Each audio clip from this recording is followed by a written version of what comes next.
Good evening students. BSc first year में आज हम लोग एल्गी स्टार्ट करेंगे और एल्गी में ओसिलेटोरिया जो हम पढ़ेंगे। ओसिलेटोरिया जो एल्गी है वो हम पढ़ेंगे।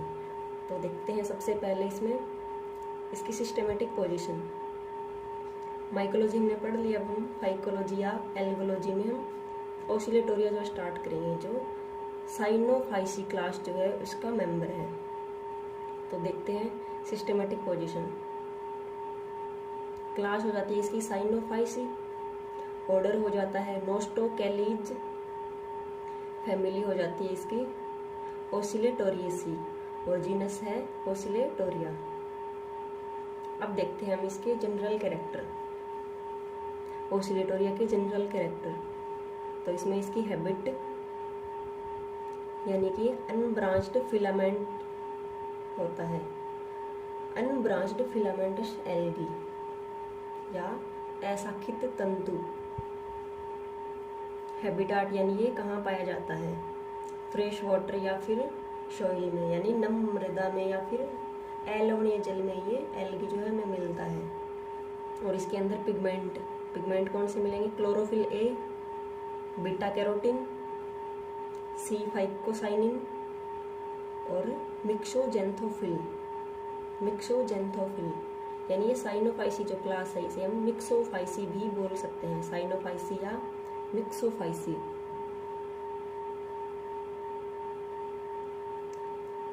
तो मिक्सोफाइसी में मिक्सोजेंथोफिल। और इन एल्गी में जो स्टोर्ड फूड होता है वो साइनोफाइसिन ग्रेन्यूल्स के रूप में पाया जाता है, यानी साइनोफाइसिन प्रोटीन या साइनोफाइसिन स्टार्च के रूप में इनमें स्टोर रहता है। और इनका थैलस जो है, थैलस क्या हो गया, अशाखित तंतु, अनब्रांच्ड फिलामेंटस। अब देखते हैं इनमें हम रिप्रोडक्शन कैसे होगा। इनमें सिर्फ और सिर्फ वेजिटेटिव रिप्रोडक्शन ही पाया जाता है, एसेक्सुअल रिप्रोडक्शन इनमें एब्सेंट होता है और सेक्सुअल रिप्रोडक्शन भी इनमें एब्सेंट होता है। वेजिटेटिव रिप्रोडक्शन पाया जाता है जो होर्मोगोन्स के द्वारा या फ्रेगमेंटेशन के द्वारा होता है। अब देखते हैं इसमें ओक्यूरेंस यानी ये कहाँ कहाँ पाया जाता है। ओसिलेटोरिया की जो है लगभग जातियाँ फ्रेश वाटर में मिलेगी, लेकिन प्रदूषित जल में, पोल्यूटेड वाटर में, फ्रेश वाटर में और पोल्यूटेड वाटर में यानी जो जल प्रदूषित होगा उस जल में ये ज़्यादा पाई जाएगी। जहाँ ऑर्गेनिक मटेरियल प्रेजेंट होगा वहाँ ये वृद्धि करती रहेगी। और इसके अलावा जैसे पूल्स यानी तालाबों, नहरों, नदियों, इनके अंदर भी ये मिल सकता है। और इनके अलावा यानी फ्रेश वाटर या फिर तालाबों, इनके अलावा जो है कई और जगह भी ये ओसिलेटोरिया की स्पीसीज मिल सकती है, जैसे ओसिलेटोरिया प्रोलिफिका जो स्पीसीज है ये प्लैंक्टोनिक स्पीसीज यानी प्लवी जातियाँ हैं जो तैरती रहती है, प्लावी जातियाँ। इसके बाद है ओसिलेटोरिया लाइमोसा। ये कहाँ मिलेगी, लवणीय झील जो होती है, खारे पानी की झीलों में ये पाई जाएगी। उसके बाद है ओसिलेटोरिया सैंक्टा। ये कहाँ मिलेगी, यानी नम मिट्टी या फिर दीवारों पर ये मिलेगी। ओसिलेटोरिया सैंक्टा जो है नम मिट्टी या दीवारों पर मिलेगा। उसके बाद देखते हैं इसका थैलस या इसकी स्ट्रक्चर। तो थैलस जो है अनब्रांच्ड ट्राइकोम या फिलामेंट, और यानी इसका जो ट्राइकोम फिलामेंट जो होता है, इसकी जो बॉडी होती है, इसके ऊपर एक म्यूसिलेजिनस शीथ जो मिलता है, श्लेष्मिक आवरण, म्यूसिलेजिनस शीथ से ये ढका रहता है। जैसे ओसिलेटोरिया का जो फिलामेंट है, कुछ स्पीसीज में तो ये फिलामेंट जो है अकेले यानी सिंगल पाया जाएगा, और कुछ स्पीसीज में ये यानी कई सारे इकट्ठे होकर मासेज या सैंतियों के रूप में मिल सकते हैं। सिंगल या फिर एग्रीगेट फॉर्म में ये पाए जा सकते हैं। और जैसे फिलामेंट होता है ओसिलेटोरिया का, तो उस फिलामेंट की ऊपर की जो सेल्स होती है वो टोपीनुमा या कैलिप्ट्रा या कॉन्वेक्स हो सकती है। जैसे ये डायग्राम हो गया ओसिलेटोरिया का, तो इसमें जो ये इसके ऊपर की सेल है, ये क्या एक एक सेल्स है सभी। इसमें जो सबसे ऊपर वाली सेल है यानी इनका आकार जो है टोपीनुमा भी हो सकता है, कैलिप्ट्रा या कॉन्वेक्स यानी उत्तलाकार। तो इसमें कैसा दिखा रहा है, कैलिप्ट्रा। जैसे ये ओसिलेटोरिया का थैलस, यानी इसमें कई जो है फिलामेंट आपस में गूंथे हुए हैं, और एक फिलामेंट को अगर हम देखें तो इसके अंदर जैसे सेल्स पाई जाती है, अलग अलग फिलामेंट यानी तंतु जैसा दिखाई दे रहा है। सबसे ऊपर वाली कैलिप्ट्रा, पिगमेंट सेल्स, और ये पूरा क्या हो गया, ट्राइकोम। ये दूसरा, जैसे तीसरा कोई देखें हम तो ये तो क्या हो गया, इसका ट्राइकोम या फिलामेंट हो गया, और ये इसमें कैलिप्ट्रा हो गया जो अलग शेप का दिखा रखा है। और थोड़ा इसको बड़ा करके देखें तो सेल वॉल, और ये किससे घिरी रहती है, म्यूसिलेजिनस शीट से ये कवर्ड रहती है। और इसको और बड़ा करके अगर हम देखें तो ये क्या हो गई, एक सेल्स हो गई है, ये क्या हो गई, सेल्स। बीच बीच में ये इनकी जिलेटिनस डिस्क पाई जाती है, इन्हें बोलते हैं जिलेटिनस डिस्क। और ये क्या हो जाते हैं, हार्मोगोन्स। जब इनमें रिप्रोडक्शन होता है हार्मोगोन्स के द्वारा तो ये यहाँ से अलग हो जाते हैं, हार्मोगोन्स जो है अलग हो जाते हैं। ये इसमें सेल्स यानी एक हार्मोगोन्स में फिर कई सेल्स आ जाती है, और ये ग्रोथ करके नया जो ओसिलेटोरिया का फिलामेंट है वो बना लेता है। इसके बाद देखते हैं इनमें जैसे ग्रोथ यानी वृद्धि कैसे करता है ये ओसिलेटोरिया।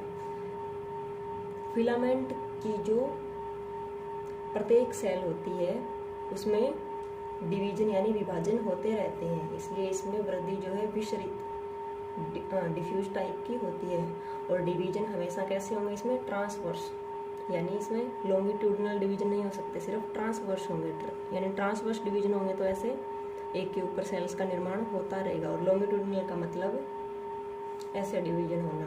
तो इसमें हमें ऐसे तो कोई सेल्स मिलती नहीं, सिर्फ ट्रांसवर्स सेल्स मिलती है हमें, जो ट्रांसवर्स डिवीजन से बनती है। और फिर देखते हैं इनमें मूवमेंट यानी गति कैसे करता है ये। तो इसमें 3 टाइप की जो है हमें मूवमेंट मिल सकती है देखने को। जैसे पहली होगी ग्लाइडिंग मूवमेंट, जिसे बोलते हैं विसर्पिक गति। यह गति जो है फिलामेंट की दिशा में होती है, जिससे फिलामेंट जो होता है ये आगे व पीछे गति कर सकता है।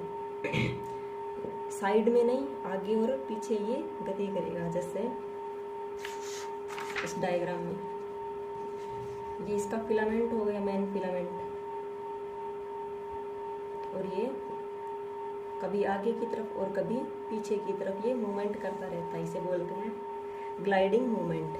उसके बाद आती है ओसिलेटिंग मूवमेंट, दोलन गति, यानी जैसे घड़ी का पेंडुलम जो है वो मूवमेंट करता है उसी टाइप की, उसे बोलते हैं ओसिलेटिंग मूवमेंट, यानी यह घड़ी के पेंडुलम की तरह गति करता है। जैसे मेन फिलामेंट हो गया, ये कभी इस साइड मूव करेगा और कभी क्या करेगा, इस साइड मूव करेगा, तो इसे बोलते हैं ओसिलेटिंग मूवमेंट। और इसी मूवमेंट की वजह से इस जीनस का नाम रखा गया ओसिलेटोरिया, यानी ओसिलेटिंग मूवमेंट की वजह से ही ओसिलेटोरिया नाम रखा गया, ओसिलेटिंग या दोलन गति। इसके बाद आती है इसमें रिवॉल्विंग मूवमेंट, रिवॉल्विंग मूवमेंट या शीर्षस्थ भाग की पराक्रमी गति। तो इसमें क्या होता है, जैसे ओसिलेटिंग मूवमेंट तो करता ही है, तो प्रत्येक ओसिलेशन के बाद ट्राइकोम का जो है टर्मिनल पार्ट यानी ये वाला ओसिलेशन करेगा, पहले तो ओसिलेटिंग मूवमेंट करेगा, उसके बाद जो इसका टर्मिनल पार्ट यानी इसका शीर्ष जो है वो क्या करता है, रोटेट घूर्णन करता रहता है, तो इसे बोलते हैं रिवॉल्विंग मूवमेंट। यानी इसका टिप पार्ट जो है, शीर्षस्थ भाग जो है वो मूव करता रहता है, रोटेट करता रहता है, घूर्णन करता, घूमता रहता है, तो इसे बोलते हैं रिवॉल्विंग मूवमेंट। इसके बाद देखते हैं हम इनमें रिप्रोडक्शन इनमें सिर्फ और सिर्फ ओसिलेटोरिया में सिर्फ और सिर्फ वेजिटेटिव रिप्रोडक्शन ही पाया जाता है। एसेक्सुअल रिप्रोडक्शन इनमें एब्सेंट होता है और सेक्सुअल रिप्रोडक्शन भी इनमें नहीं पाया जाता। तो वेजिटेटिव रिप्रोडक्शन किनके द्वारा होता है? होर्मोगोन या फ्रेगमेंटेशन के द्वारा। यानी होर्मोगोन का मतलब जैसे दो जिलेटिनस रिंग्स के बीच जो पार्ट पाया जाता है, सेल्स का जो पार्ट पाया जाता है उन्हें बोलते हैं होर्मोगोन्स। और ये क्या होती है? इनमें डेड सेल होती है जिन्हें बोलते हैं नेक्रीडियम। ओसिलेटोरिया का फिलामेंट, जैसे होर्मोगोन्स देखें हम, तो ओसिलेटोरिया का फिलामेंट जहाँ पर नेक्रीडियम या डेड सेल्स होती है वहां से टूट जाता है और दो नेक्रीडियम या दो डेड सेल्स के बीच का जो पार्ट होता है वो होर्मोगोन कहलाता है। यानी ये बीच वाला पार्ट जो है होर्मोगोन बना लेगा। और प्रत्येक होर्मोगोन्स में जो सेल्स होती है वो बार बार डिवाइड होती रहती है और उनके डिवाइड होने से नया जो है ओसिलेटोरिया का फिलामेंट बन जाता है। तो होर्मोगोन के द्वारा होर्मोगोन के अलावा फ्रेगमेंटेशन या विखंडन के द्वारा भी इनमें जनन होता है। और विखंडन से यानी ओसिलेटोरिया का फिलामेंट्स जहाँ जहाँ से टूट जाता है वो वेजिटेटिव रिप्रोडक्शन के द्वारा नया जो है ओसिलेटोरिया का थैलस या फिलामेंट बना लेता है। हर पार्ट जो है नया फिलामेंट बना लेता है। तो ओसिलेटोरिया यानी